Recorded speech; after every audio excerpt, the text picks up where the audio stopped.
Buenas tardes a todos y todas. Soy el doctor Raúl Pacheco Vega, soy profesor investigador de Flaxo México en la Facultad Latinoamericana de Ciencias Sociales en su sede académica México. Soy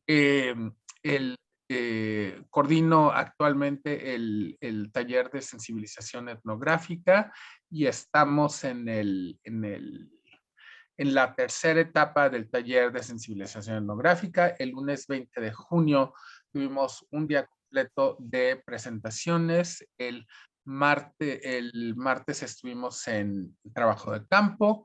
Hoy tenemos con la doctora Tirsa Colmenares Roy, con la doctora Ingrid Peláez, una clase de escritura etnográfica y el jueves, mañana estarán ustedes, o hoy, después de esto y mañana, estarán ustedes analizando sus datos y el viernes serán las presentaciones de 3 a 6 de los 5 equipos que realizaron trabajo de campo.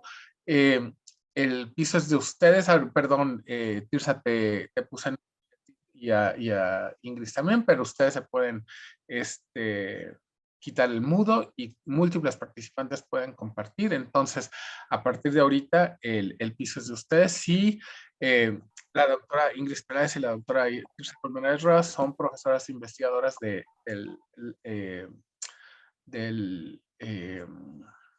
Hospital General de México. Entonces, pues adelante, ahora sí ya. Y ahora sí las voy a pedir que se quiten el mudo. Ok, Muchas gracias. listo, muchas gracias. Bueno, buenas tardes. Entonces vamos a comenzar la clase. ¿Sí se está escuchando bien? Se escucha perfecto. Vale. Ok, entonces voy a compartir mi pantalla y vamos a ir viendo algunos aspectos precisamente de este tema que es cómo escribir etnografía. Entonces,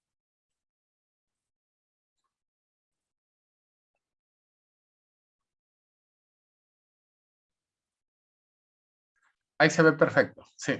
ok, perfecto. Entonces comencemos. Bueno, cuando hemos hecho trabajo de campo, pues tenemos mucha información. Comenzamos a tener información que hemos escrito en los diarios de campo, tenemos entrevistas, conversaciones, pues tenemos textos de conversaciones espontáneas, también hemos hecho un trabajo de archivo y además hemos comenzado a hacer aplicado algún tipo de análisis a esos datos. Cuando estamos en ese punto, comenzamos a pensar en que tenemos que hacer comenzar a escribir la investigación. En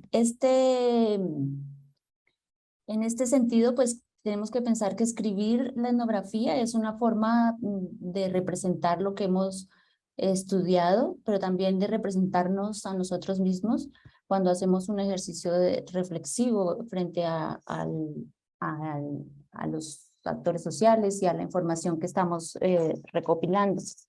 También tenemos que pensar que la etnografía no solamente es una descripción de lo observado, de lo que o escuchado, sino que es un ejercicio analítico.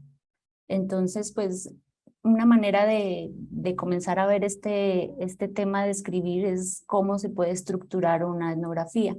Hemos retomado el trabajo de un antropólogo mexicano, Rafael Pérez Taylor, para mostrarles un poco de qué se trata esta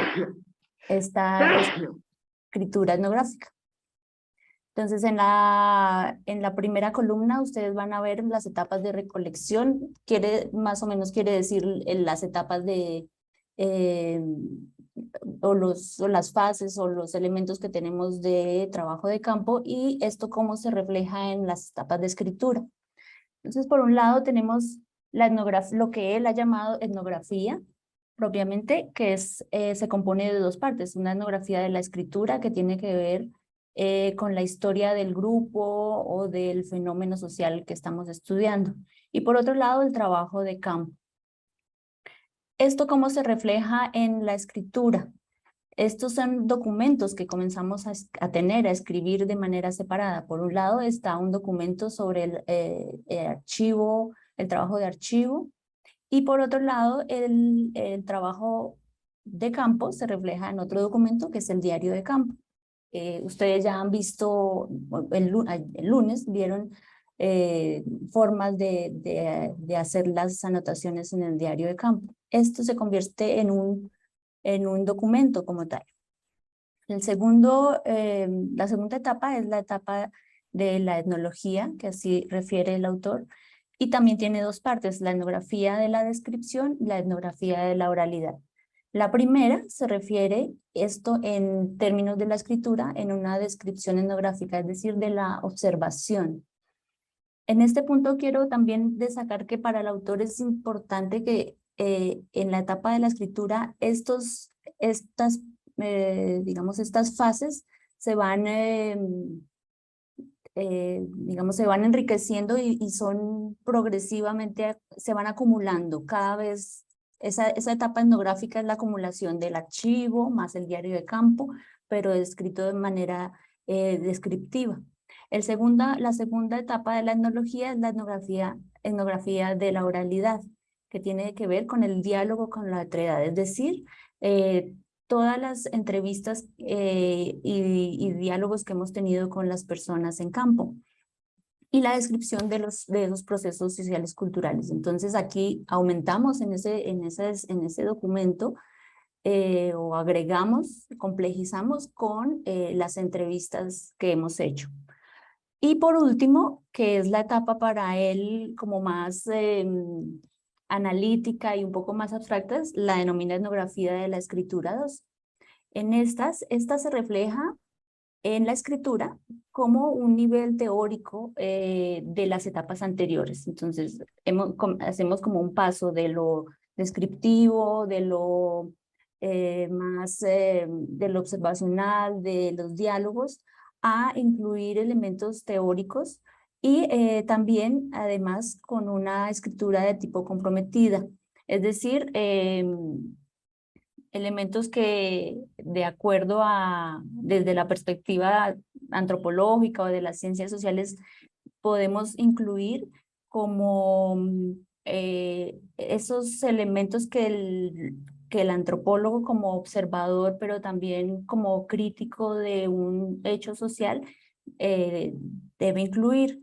Y también hace parte de la reflexividad, que eso también ya ustedes habrán podido profundizar el lunes. Entonces, esta es como digamos, como la estructura etnográfica muy teórica, pero finalmente cómo esto viene a ser escrito o plasmado en un texto. En general, como muchos textos académicos, una etnografía tiene que tener al menos estas cuatro secciones: una introducción, un método, unos resultados y una discusión. En la introducción, es el apartado donde decimos o describimos cuál es el problema que se ha estudiado. En el método, de qué manera o cómo se estudió ese problema. En los resultados, cuáles fueron los hallazgos o los resultados. Y en la discusión, ¿qué significan esos resultados?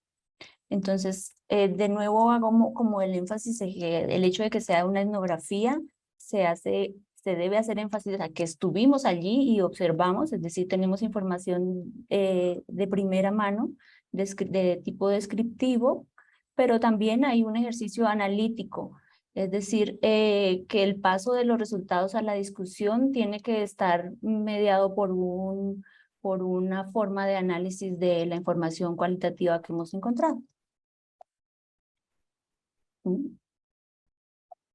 Ay, caramba, no puedo pasar.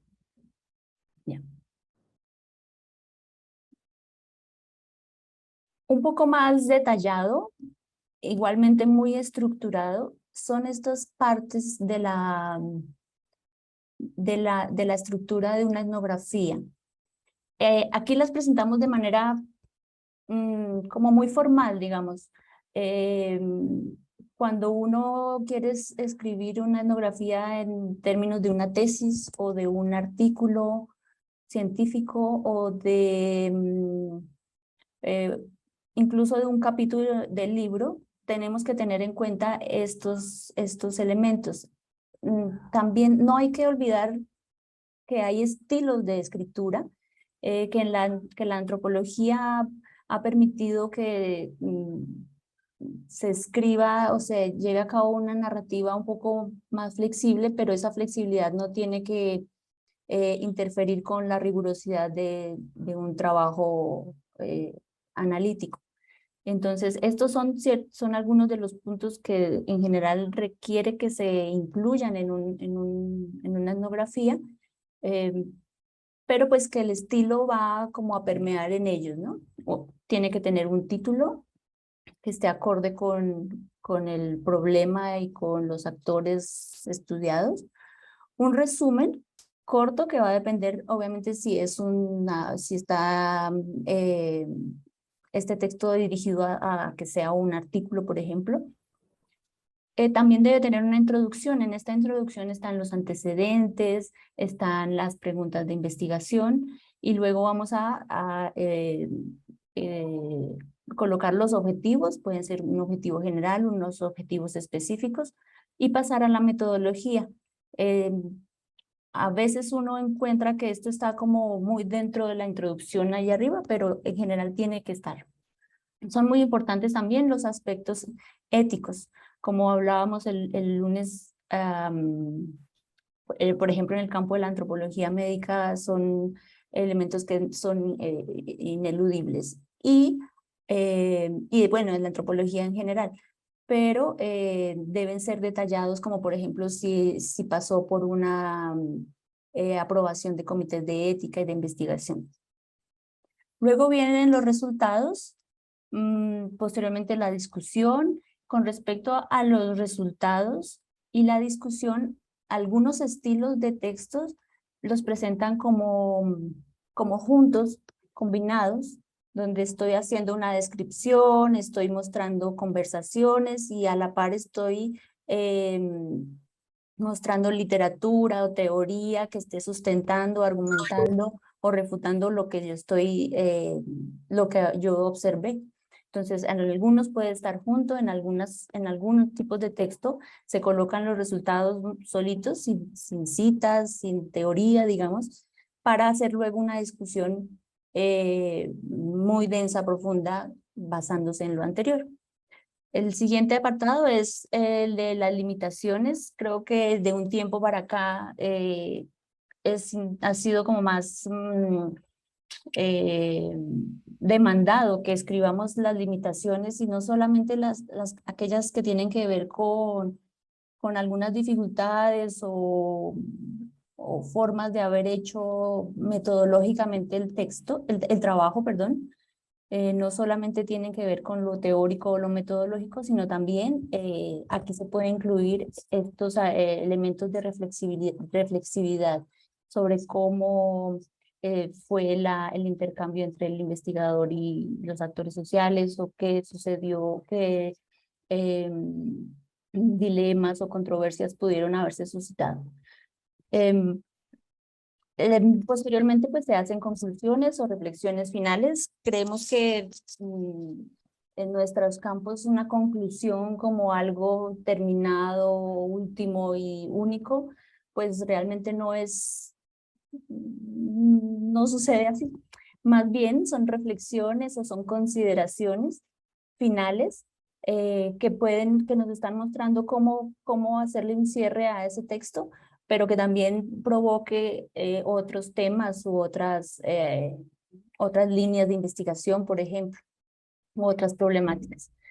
Los agradecimientos, el financiamiento, el conflicto de intereses son elementos que también, sobre todo en las revistas, son ineludibles, siempre las van a solicitar y creo que también son importantes que nosotros demos crédito a quienes nos han ayudado a escribir, a mejorar la redacción, incluso hacer una lectura muy crítica de lo que nosotros estamos escribiendo. Entonces, pues esos elementos también hay que incluirlos. La bibliografía que estará escrita en, bueno, los tantos formatos que ahora existen. Para ciencias sociales generalmente está en APA, pero pues es importante que se utilicen y se conozcan otras formas. Porque, por ejemplo, cuando escribimos antropología para ciencias de la salud, pues uno acomoda su texto y su formato cuando ellos usan otro tipo de citación. Y también, por último, está el material complementario, que allí podemos incluir anexos, notas, figuras, cuadros que pueden ir allí y que van a complementar la información, pero que tal vez el formato en a donde queremos enviar nuestro texto o a donde como queremos divulgarlo, difundirlo, pues no nos permiten por espacio. Pero igual pues son muy interesantes porque deben ser profundos y complementando en los textos. No sé si algo se quedó por ahí, Ingrid Peláez. No, más bien, más bien. Ahorita comenzamos. Bueno, ok. Entonces bueno, si ya hicimos el trabajo de campo, tenemos una información, tenemos un análisis, comenzamos a estructurarlo basado en estos elementos muy generales. También hay un punto que es interesante reconocer y es cómo se escribe. En antropología creo que hay muchos estilos. Aún podemos leer etnografías muy clásicas, muy narradas,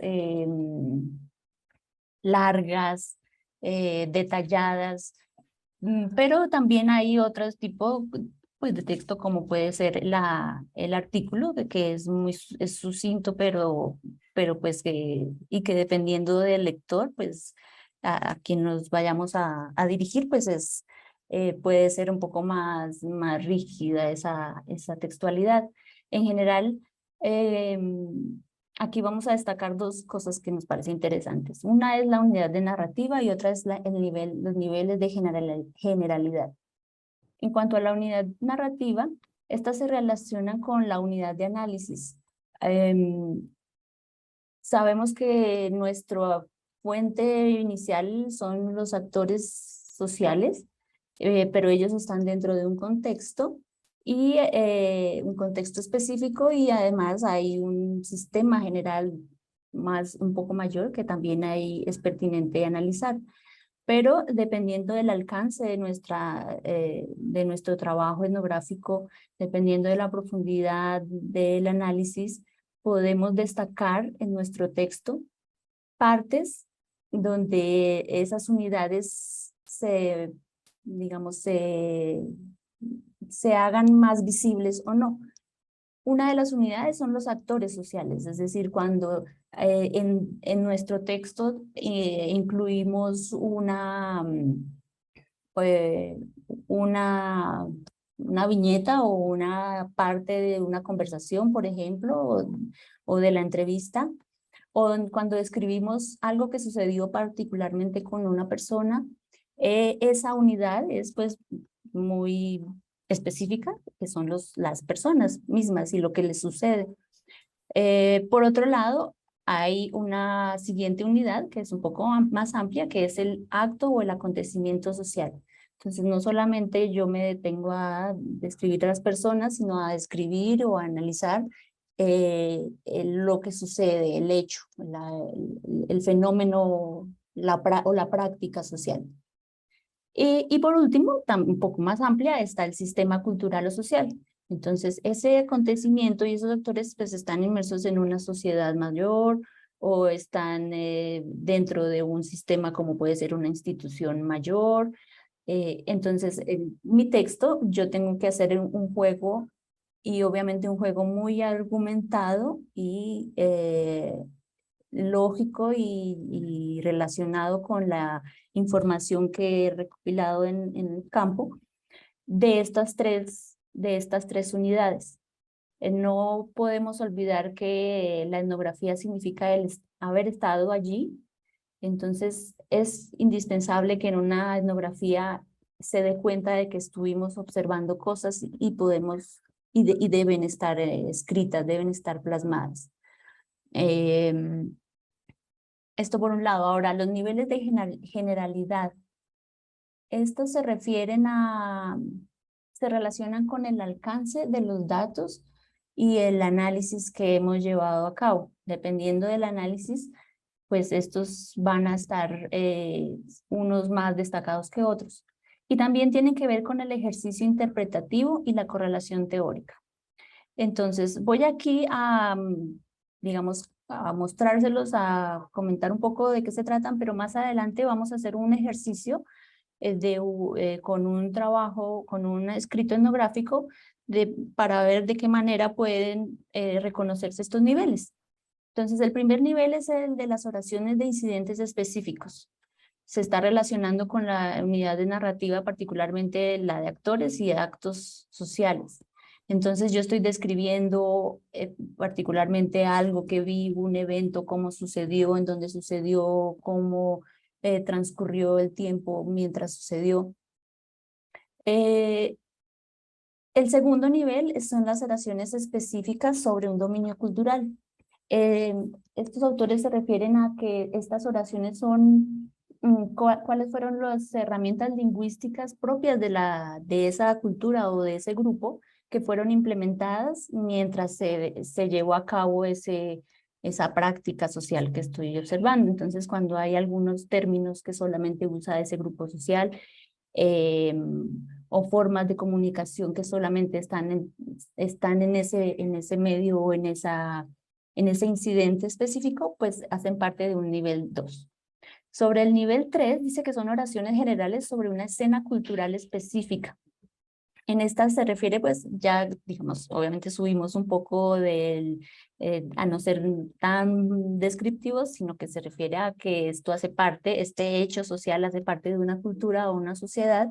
Y entonces yo comienzo he hecho un trabajo de archivo importante y con este puedo comenzar a enriquecer este nivel, porque es la manera de enlazar lo visto con la relación o con digamos, con esa capa que tiene que ver con la sociedad o con el grupo, al grupo donde pertenece esos actores particulares.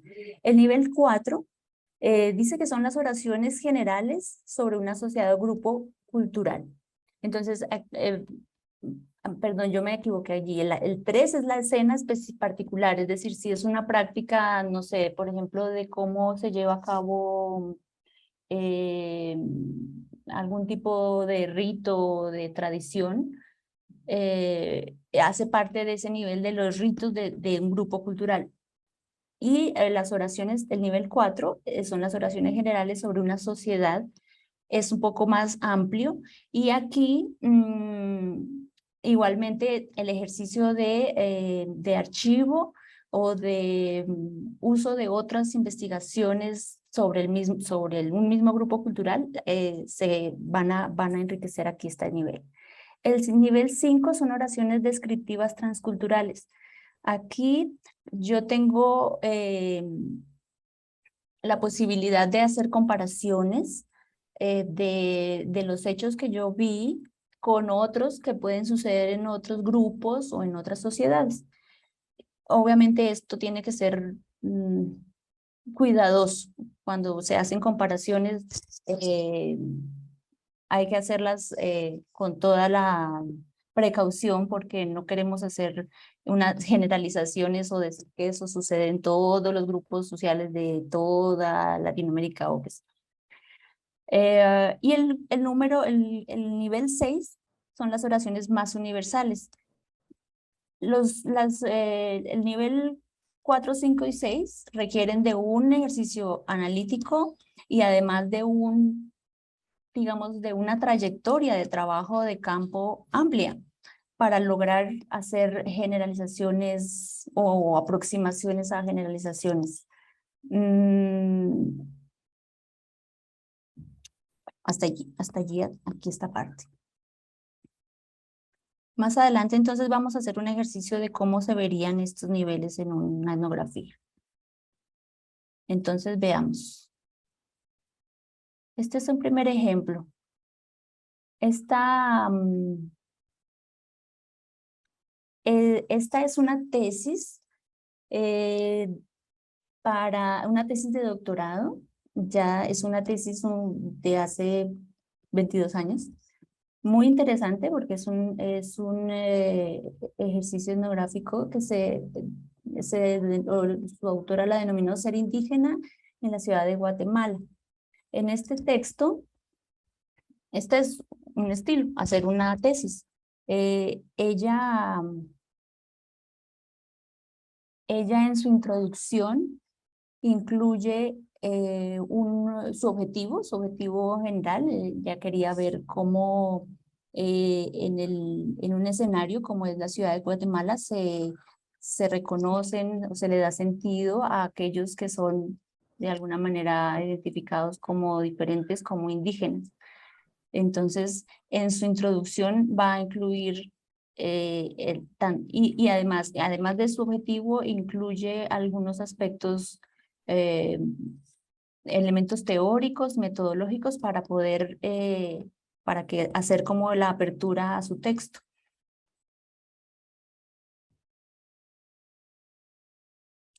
También en la parte de introducción está la pregunta de investigación. ¿Qué papel juega la etnicidad en la ciudad de Guatemala para los marcados por la misma?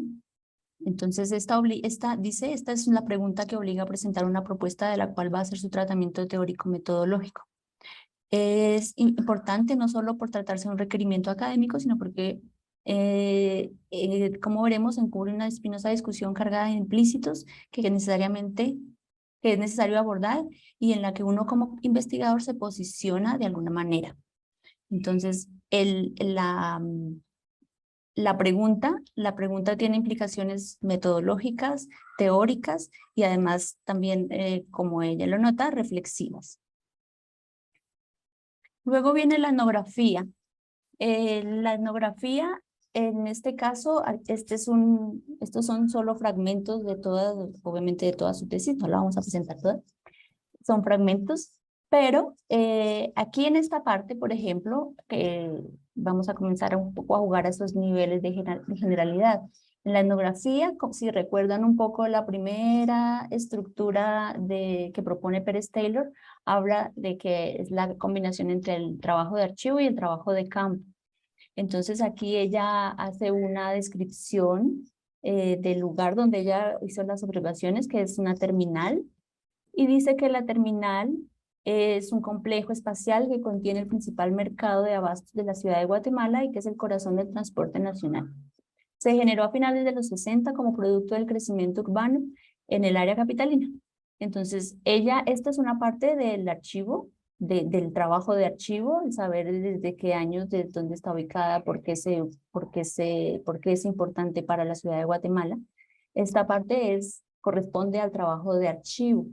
Entonces, la he puesto de color verdecito porque tiene que ver con el nivel 3. El nivel 3 habla de que son oraciones generales sobre una escena cultural. Entonces, podemos imaginarnos que ella estando allí vio o donde sus actores sociales están haciendo diversas prácticas sociales. Entonces, podemos entender que es una escena cultural en ese lugar. Pero esta parte es de archivo. Pero por otro lado, luego dice, ocupa unas 10 hectáreas y aunque su centro vital es el mercado, está formada también por el parqueo de autobuses extraurbanos. 2 recintos con funciones específicas, el granero y el tomatero, y toda la superficie comprendida entre ellos que está dedicada al comercio de distintas formas. Luego dice que además hay un espacio de influencia, o sea, uno más amplio, donde hay vulcanizadoras, talleres, ferreterías, farmacias. Esto hace parte de lo que ella observó y nos está describiendo el lugar y cómo hay tipos de diferentes mercados alrededor de esa terminal. Está en rojo porque es el nivel 1. El nivel 1 tiene que ver con los incidentes específicos, son observaciones de campo. Solo lo podemos saber porque ella estuvo allí y nos lo está contando. El siguiente nivel, según Pérez Taylor, que es etnología, colocamos aquí un fragmento sobre el mundo social de la terminal. Entonces aquí lo coloqué en azul porque es un nivel 4. Son oraciones sobre, generales sobre una sociedad o grupo cultural. Es información más general. Entonces aquí ella cita a un antropólogo que trabajó y habla de cómo se formaron las clases populares guatemaltecas y entonces habla de la estigmatización al vago como el no ciudadano y hay una referencia bibliográfica. Entonces este es un nivel más amplio, más general, digamos, y hace parte de la etnografía, pero de todas formas hace parte de la etnografía de la descripción porque es archivo combinado con trabajo de campo para poder elaborar este tipo de párrafos dentro de su escrito.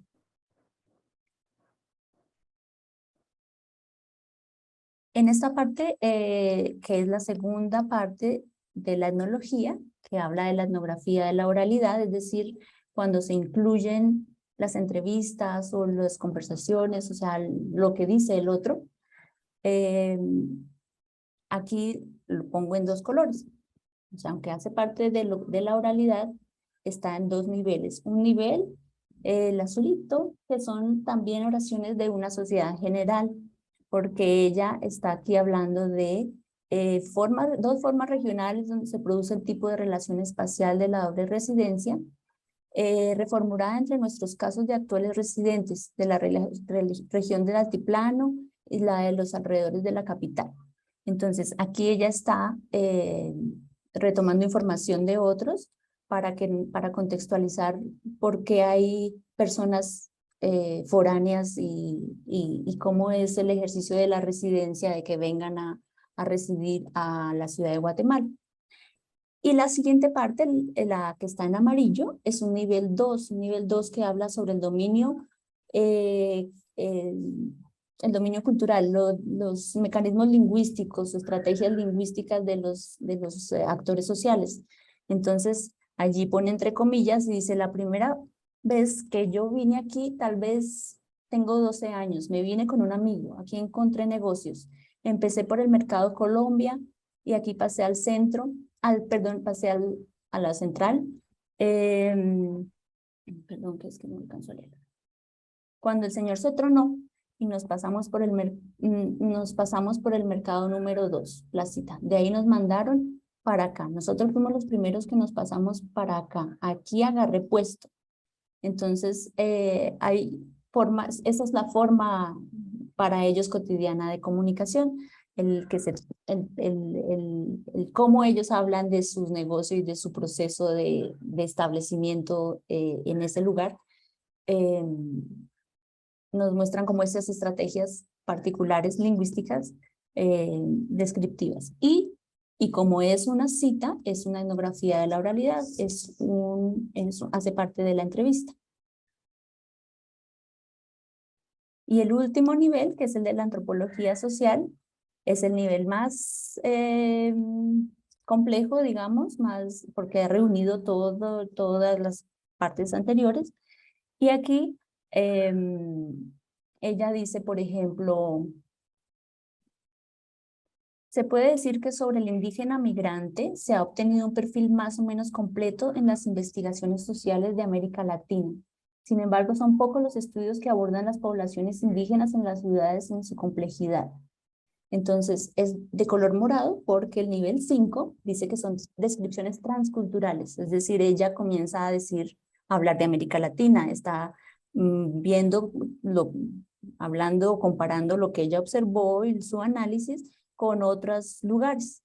Y la siguiente parte, que es de nivel 4, son oraciones sobre un grupo cultural, es otra forma también compleja porque es antropología social, es el último nivel, pero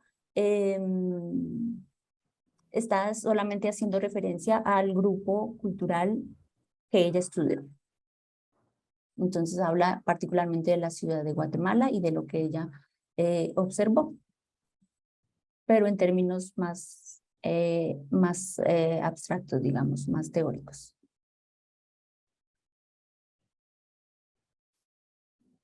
No sé si Gris quieres hablar un poco más de este, ¿El de Joan? no, del anterior.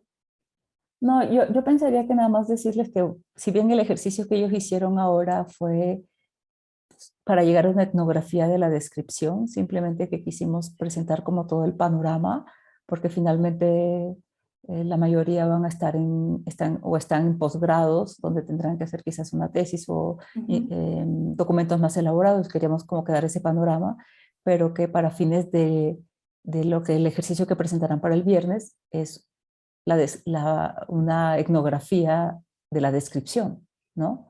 Quizás con un poco de trabajo de archivo en internet, supongo, por las premuras, y del observado y quizás alguno que otro diálogo que hayan tenido de manera informal, pero que pensaría que podrían tener ambos modelos convienen. Sí, de acuerdo, Raúl está diciendo que ambos convienen de tener tanto el panorama de una tesis, que fue el primero, y este segundo ejemplo que va a terminar como un artículo, que es lo que se va a presentar. Pero queríamos como decir que hasta dónde está como, que vean los niveles y la complejidad va a depender del trabajo que se haya propuesto cada uno. Y si me permitieran nada Sí, más claro. hacer una intervención de un segundo, nada más un segundito, Tirsa, la narración se me hace, o sea, yo estoy muy acostumbrada a la etnografía muy tradicional, ¿no? Entonces yo me espero así mi parrafote completo de, estaba sentado a la puerta de Perisur, observando personas, y de repente vi a una señora que caminaba lastimosamente y me preguntaba, ¿estará sola? ¿Vendrá en coche? Sí me explico, o sea, como que a mí me gusta mucho ese inicio, a mí personalmente, o sea, yo lo confieso. Entonces, perdón por interrumpirte, Tirsa, discúlpame, pero sí, como que a mí sí me gusta esa riqueza de la narrativa inicial que te avienta y que es, yo lo siento, y perdón por la metáfora, como si te aventaran a la alberca, ¿no? O sea, como que para que te metas y te sumerjas y te inmerses en el tema. Perdón, ya no vuelvo a interrumpir. No, no, súper bien tu interrupción, Raúl, porque eso nos lleva a algo. Eso que tú acabas de describir, esa narrativa es la narrativa del diario de campo, que nosotros por lo menos en antropología y cuando integramos es eso precisamente, y eso va a depender de la habilidad de cada uno.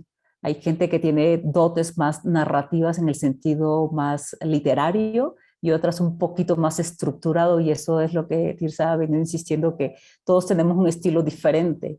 Por ejemplo, esta tesis que ahorita va a presentar Tirsa, él es un narrador nato, escribe cuentos, y entonces sus diarios de campo son en el estilo exactamente que tú acabas de describir.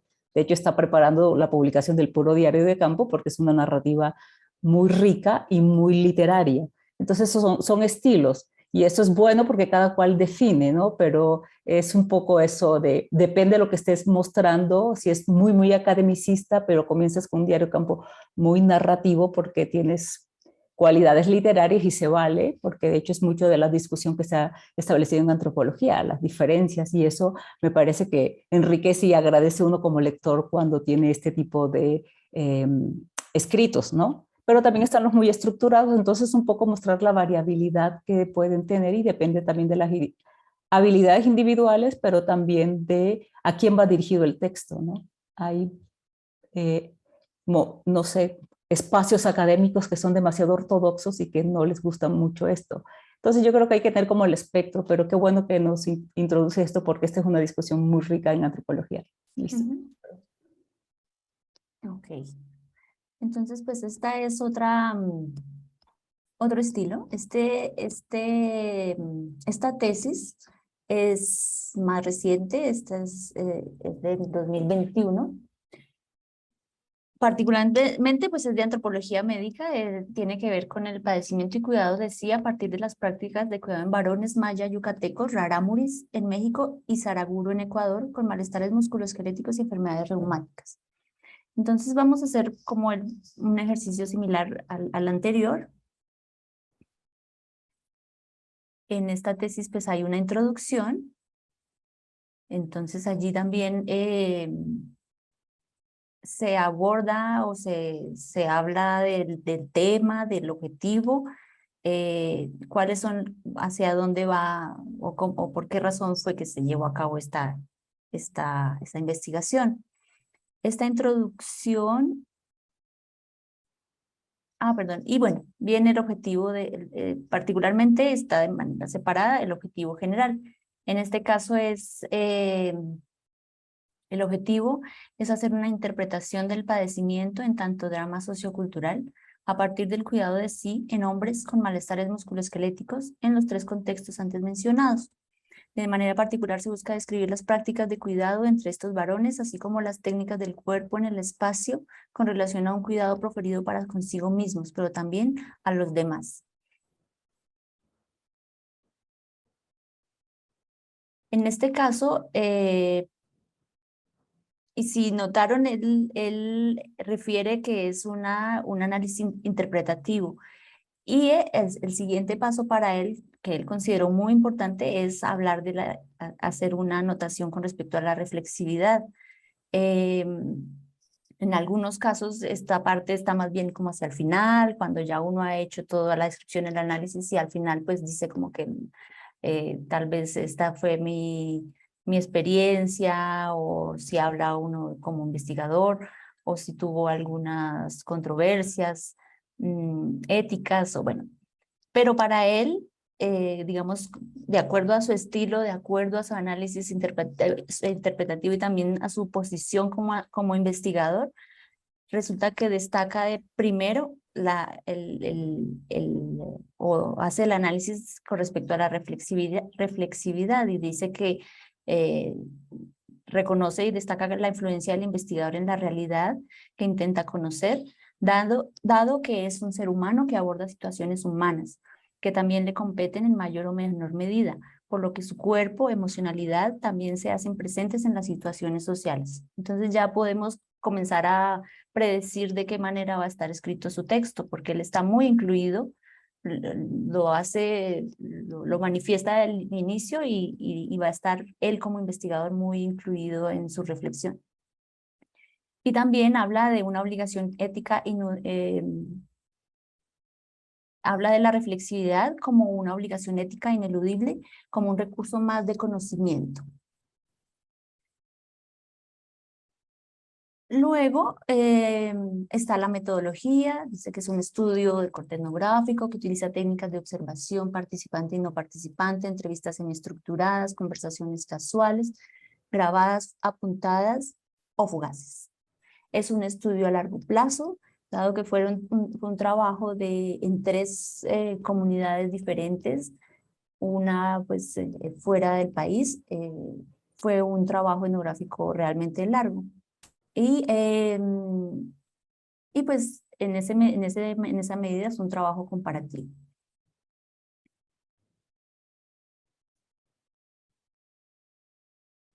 Entonces comencemos con la etnografía de la descripción, en la primera fase.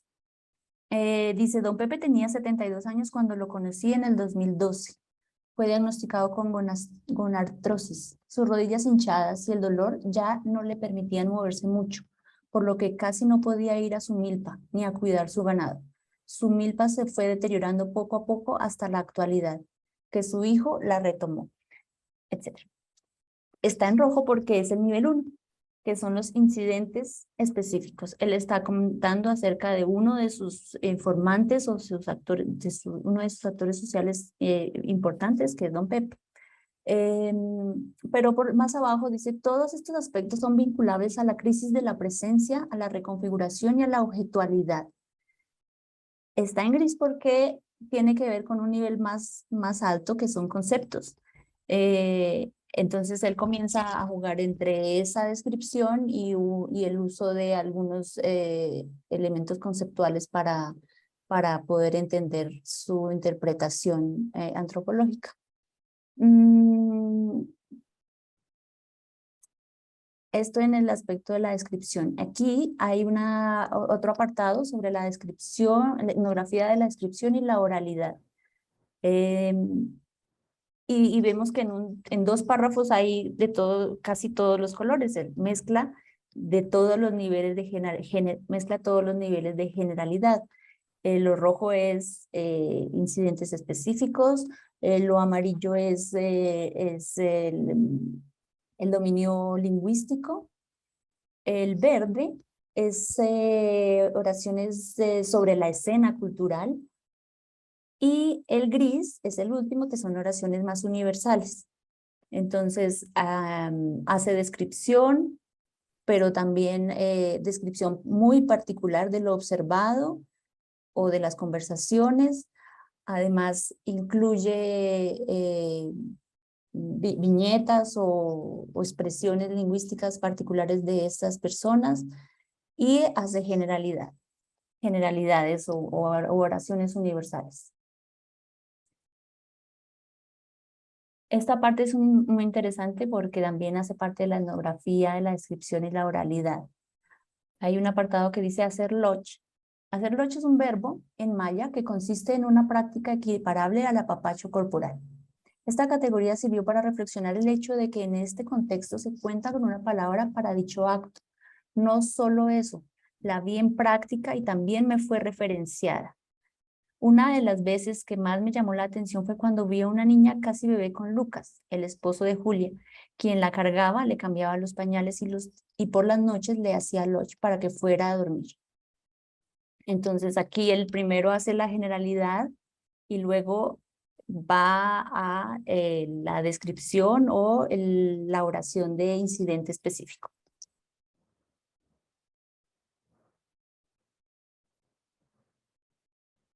Este es otro apartado de descripción y oralidad. Y aquí es muy interesante porque él hace una cita de su diario de campo. Si recordamos, el diario de campo se ha convertido en un documento.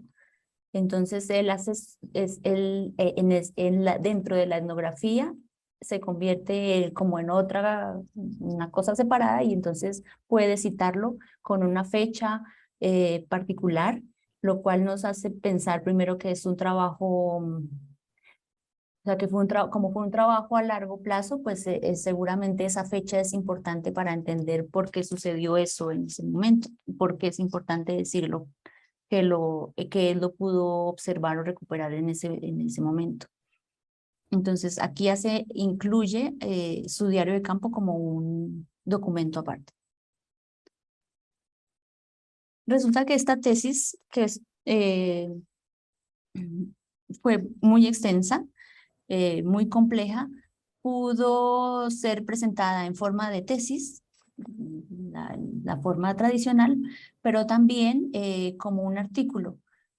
Los artículos pueden surgir a partir de secciones de esa gran tesis, que es lo que en este caso sucedió. Entonces él publica en el 2019 esta tesis, este segmento de su tesis, que es este artículo, y se publicó en una revista, digamos que es sociomédica, no se me perdió el nombre, ¿dónde está el nombre? Arriba, American Journal of Mental Health. Arriba. Es que lo tengo tapadito con la barrita esta. Uh-huh. Ok. Entonces, el hecho de que sea para otro tipo de lector con otro formato, pues el texto cambia.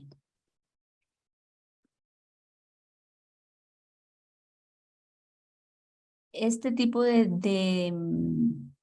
en este tipo de revistas, por ejemplo, la parte conceptual permite, o ellos permiten que la parte conceptual esté como muy desarrollada. Entonces él hace un ejercicio teórico bien interesante porque hay subtemas que trata que trata un poco más profundamente que algunas revistas, por ejemplo, digamos, de salud, que acepta estudios cualitativos, donde son más cortas y uno tiene que hacer como aprender también a ser más sucinto en lo que escribe. Entonces aquí hace toda una serie hace todo su marco conceptual, pasa a la justificación, objetivo y el método. Dentro del método está una descripción de los participantes, quiénes eran, cuántos eran, hombres, mujeres, a qué grupo, en este caso, cultural pertenecen, la metodología, las estrategias de investigación y el contexto. Entonces, para esta revista particularmente, pues hay como un espacio, un buen espacio para hacer una descripción, y es como todo el preámbulo de los resultados y de la discusión. Otro elemento importante en las etnografías son los recursos visuales. En este caso, como por ejemplo puede ser un mapa o pueden ser los diagramas, que también son importantes porque son una forma de representar nuestras interpretaciones y también de facilitarle al lector pues que entienda lo que nosotros queremos decir. Entonces también puede ser muy útil. Ahora hay recursos visuales, y para ello también no solamente es haber tomado una fotografía o un video, sino poder hacer un análisis de esos. No solamente son contextos, también hace parte de la información que necesita de un análisis. Entonces, siguiendo con este artículo, pues siguen los aspectos éticos y luego vienen los resultados. En este caso, esta revista permite, tanto la revista como el estilo del autor, permitieron que se haga una combinación entre los hallazgos y la discusión. En algunos no se puede o no se, digamos que no genera como más confusión, pero en general creo que para las ciencias sociales es muy interesante ir mezclando tanto los hallazgos como las interpretaciones y la información teórica que uno haya recopilado.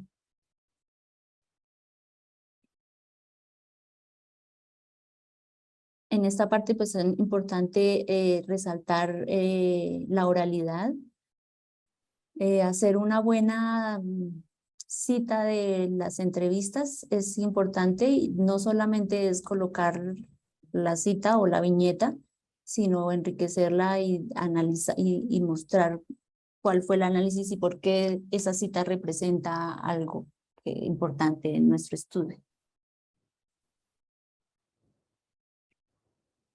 Y él, en este caso, pues ha dividido su artículo en diferentes temas importantes, y sobre cada tema hay un análisis o una viñeta, porque pues es importante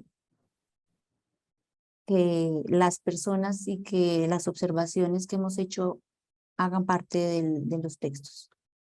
Y aunque fue una discusión, fue una presentación de resultados combinada con información teórica, en este caso hay una discusión, pero esta discusión es más teórica. Entonces, el nivel es de más generalidad, y se aumenta el número de citas y de cómo se puede argumentar lo observado, pero desde el punto de vista teórico. Y al final una conclusión. Algunos textos terminan en discusión, algunos artículos en este caso terminan en discusión y no se presentan conclusiones. Va a depender, cada una de las revistas tiene sus parámetros, entonces este solo es un ejemplo. Si quisiéramos, si decidiéramos transformar nuestra etnografía en un artículo, debemos pensar a qué público queremos mostrar o darle a conocer la información, y a qué tipo de revista, y al escoger la revista tenemos que ir a los apartados donde está toda la guía para los autores, y allí vamos a saber cuál es la estructura que ellos piden. Allí en general son muy detallados y es fácil ir siguiendo cada uno de los pasos para ir como llenando las partes del artículo para esa revista. Al final están las limitaciones, la declaración del conflicto de intereses, y luego, bueno, las referencias también de acuerdo a cómo la revista lo solicite.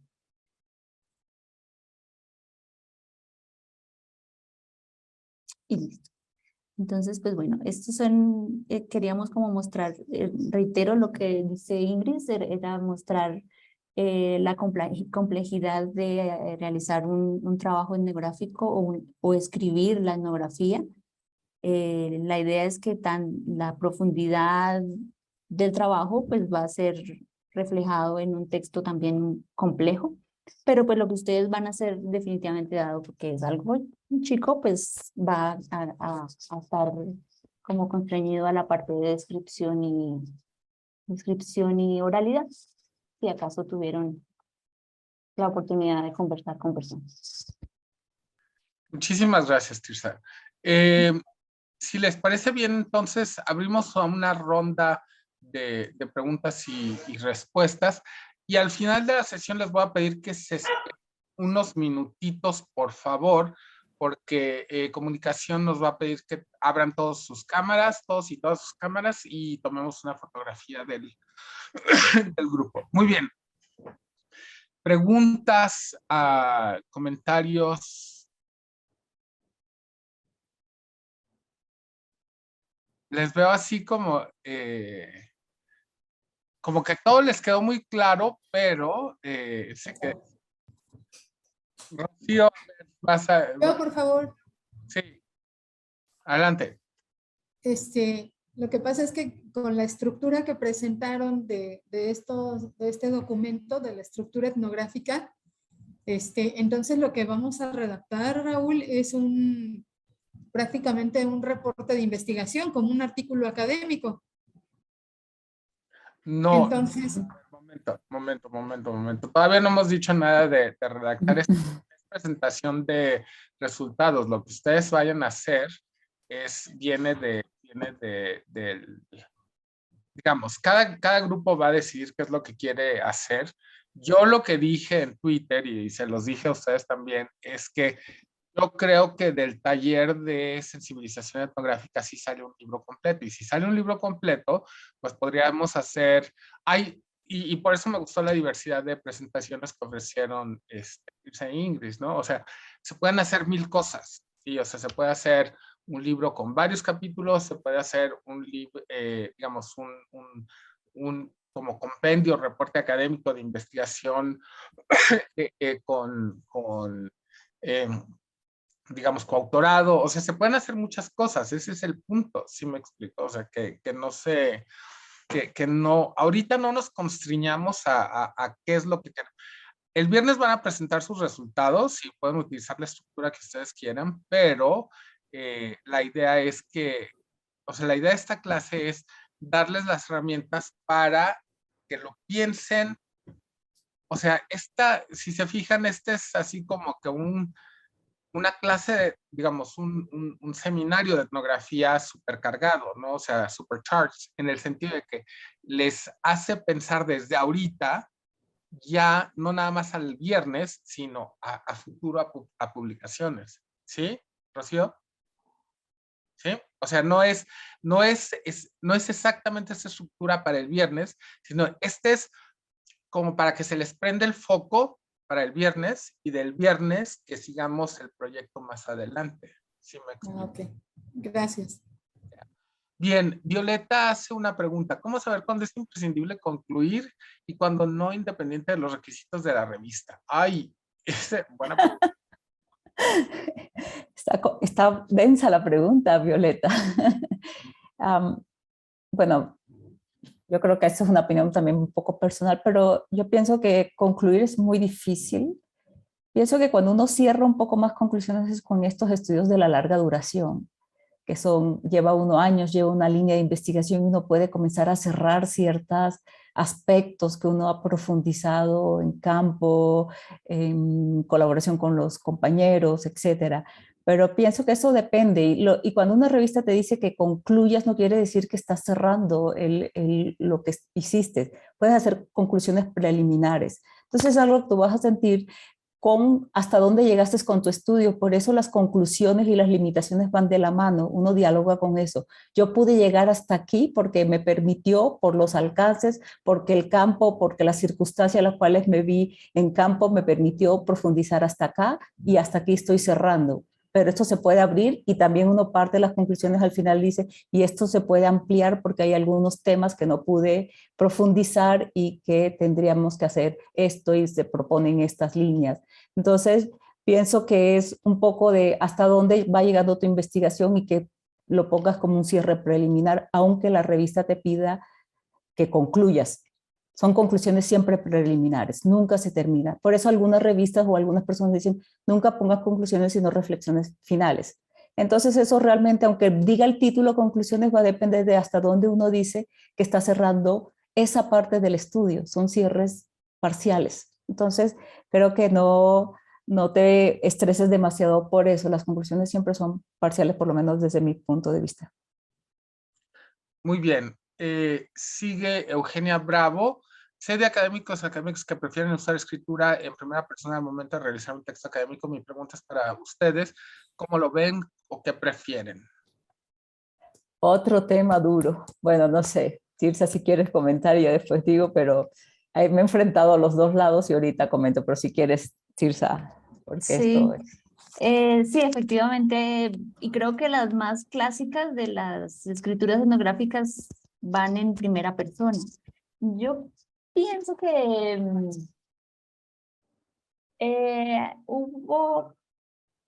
creo, también voy a decir algo muy personal, una época en donde se hablaba de una autoridad etnográfica. Entonces, como yo estuve, yo tengo la autoridad para decirlo y contárselo. Y entonces se usaba la primera persona. Yo pienso que ahora es importante que se reconozca que yo soy sí soy transmisora, pero pues que hay otras cosas, hay otros elementos, hay otras personas, yo puedo haber ido, pero mi grupo de colaboradores puede hacer un análisis más amplio. Entonces eso de que haber sido solo yo, a mí me parece como, incluso desde la perspectiva ética, un poco, no sé, como cuestionable. Sin embargo, no quiere decir que no se use. Como hablábamos hace un momento y Raúl anotaba, si yo estoy quiero darle como un impulso narrativo y literario a mi texto, puedo comenzar con esa observación que hice yo. Pero yo puedo mezclarlo. Yo prefiero mezclar el yo con el otro, y con nosotros y con ellos, con todos los otros pronombres, para hacerlo un poco más incluyente. Bueno, yo ahí tengo como una diversidad de experiencia, dado que me muevo entre las ciencias sociales y las ciencias biomédicas. En la biomedicina y en las ciencias naturales siempre es en tercera persona. No se permite el yo.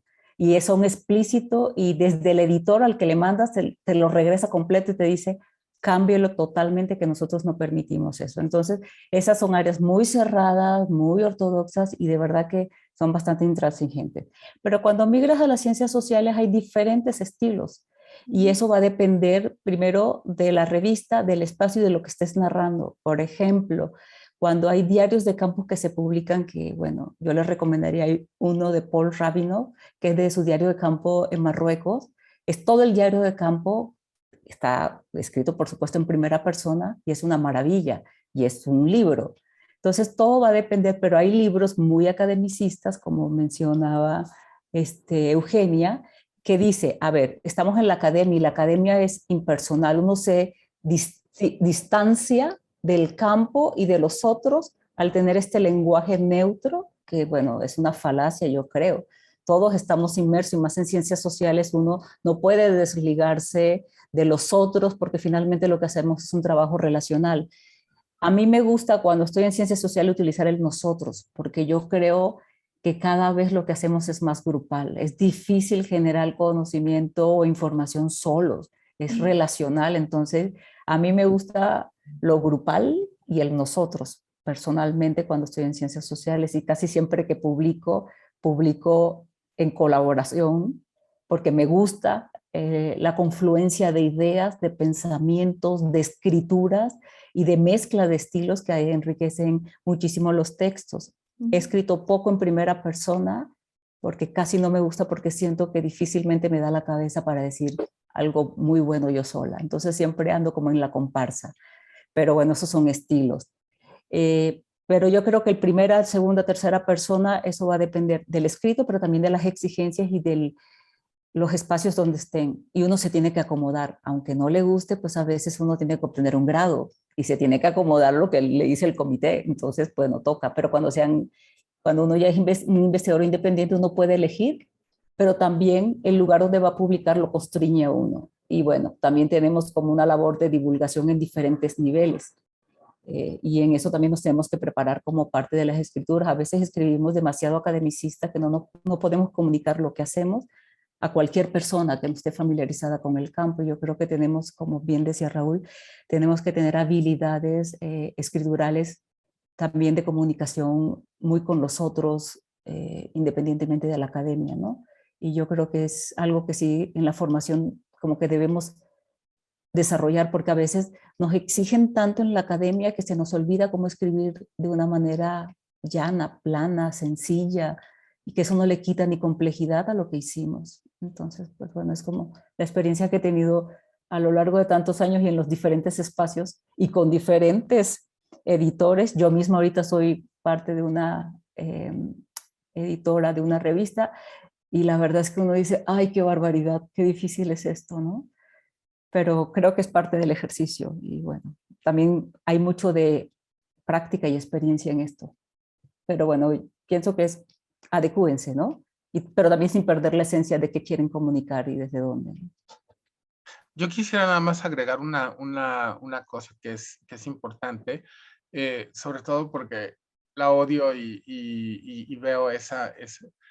A mí en realidad me gusta publicar en colaboración, me gusta publicar he publicado mucho de autor único, pero me gusta publicar en coautoría y me gusta el aspecto colaborativo.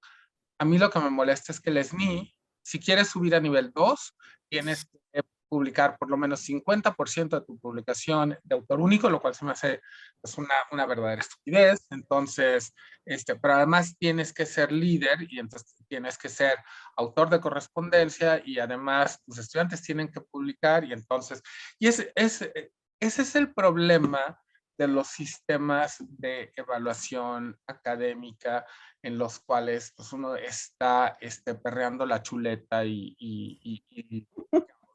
es, ya lo busqué en Twitter, sí hay más gente que yo que dice perreando la chuleta, no soy nada más yo, pero hay más gente que dice perreando la chuleta. Entonces, o sea, tenemos que perrear la chuleta y es un verdadero problema. Tirsa, no tengo palabras con que agradecerles esta clase, la verdad es que ha sido una experiencia extraordinaria. Y Hugo de comunicación, nada más, si me avisas por favor a qué horas vas a tomar la fotografía, les pediría a todos y todas que por favor abran sus cámaras para que sonriamos, para la foto se podría subir, sí se va a subir todo se va a subir esta se va a hacer pública, de hecho, se va a hacer pública en YouTube, entonces es parte del proyecto de conocimiento abierto. Ya veo allí a Dan, que debe estar en la oficina de Mejor Edu. Comunicación Flaxo, Hugo, ¿estás allí? Sí, doctor. Muy bien. Entonces, les pediría por favor que todos y todas abran sus cámaras para la fotografía del taller. Sonríen con muchas ganas. No creo que alcancen a decir TSE Flaxo. Sonrían con muchas ganas. A mi grupo en especial, que somos medio cómplices, porque ya me llegaron algunas cosas. No hay problema, ¿no? Y quienes no pueden prender cámara, no prendan cámara, los que puedan y las que puedan, sí, por favor. Hugo, adelante, tú nos dices a qué hora sonreímos. Sí, cuento hasta 3 y tomamos la fotografía. 1, 2, 3. Vamos a hacer una fotografía de respaldo por cualquier cosa. 1, 2, 3. Muchísimas gracias a todas y todos. Muchísimas Gracias. Tirsa, Ingrid, la próxima vez tiene que ser en persona. Sí. Ojalá que sí, la verdad es que este maldito cobicho ya se tiene que ir, yo no sé cómo, pero se tiene que ir. Y Sí. a todos y todas, mucha suerte en su análisis. Sé que van a ser un par de días intensos y les deseo mejor. Ya a mi grupo yo ya le mandé un par de lecturas que les pueden servir para fundamentar su presentación. Espero que mis colegas estén también ayudándoles y apoyándoles al resto del grupo y les mando un abrazo muy, muy fuerte. Y de nuevo, muchísimas gracias, Tirsa, Ingrid. Esto fue fenomenal y gracias, por favor, gracias también a Comunicación de Flaxo. Muy buenas tardes. Gracias a todos ustedes y gracias Raúl y a todos y mucha suerte en tu escritura.